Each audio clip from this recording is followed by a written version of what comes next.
Getting that organic certificate in your hands means you can now, finally, sell your crops as organic. But keeping that organic certificate is a constant responsibility, and there are some key ways to lose your certificate. A certified organic field, and therefore crop, must be free of genetically modified organisms, or GMOs, and synthetic pesticides. At first glance, this might seem like an easy thing to do. The farmer just needs to plant certified organic, or in some cases non-GMO seeds, and not spray their fields. But enter the neighbor. GMO contamination, or genetic trespass, is relatively common in organic corn, and there have been many high-profile examples, and some legal cases brought as a result. Pesticide drift, or overspray, is also a relatively common problem in lots of organic crops.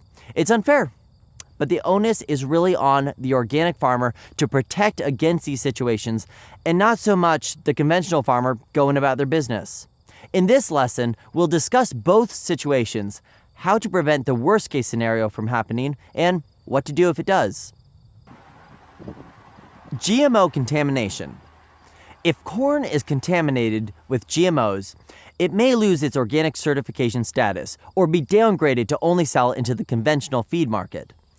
Contamination can occur outside the producer's control. However, there are several management techniques that can offer some protection to the organic crop. To protect against GMO contamination via pollen, planting timing manipulation is key. By planting corn with at least a 3-week delay, the pollen set by the GMO corn will not align with the delayed organic corn, thus preventing cross-pollination.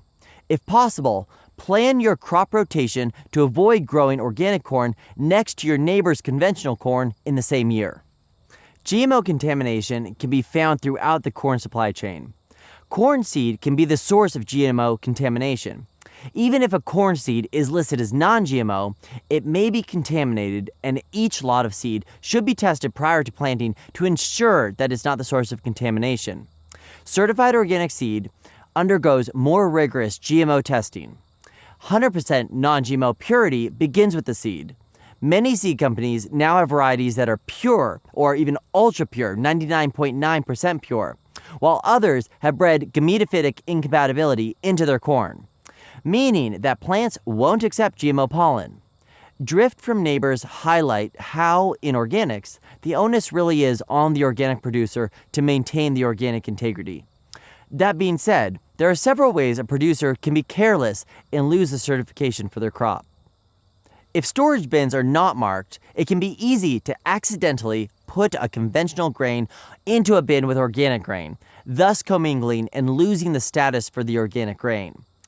Marking bins is just so easy and so important to making sure that an employee or a helper doesn't make a costly mistake.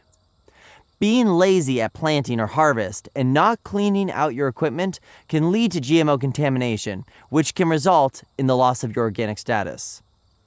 If you're a split operation and you have custom applicators for fertilizer and spraying, not clearly communicating which of your fields is organic and which are conventional could lead to your custom applicator coming into your farm and spraying your organic fields, thus setting back all of those fields' transition status to the beginning. Now that may sound like a crazy scenario, but it's happened more than a few times in my experience.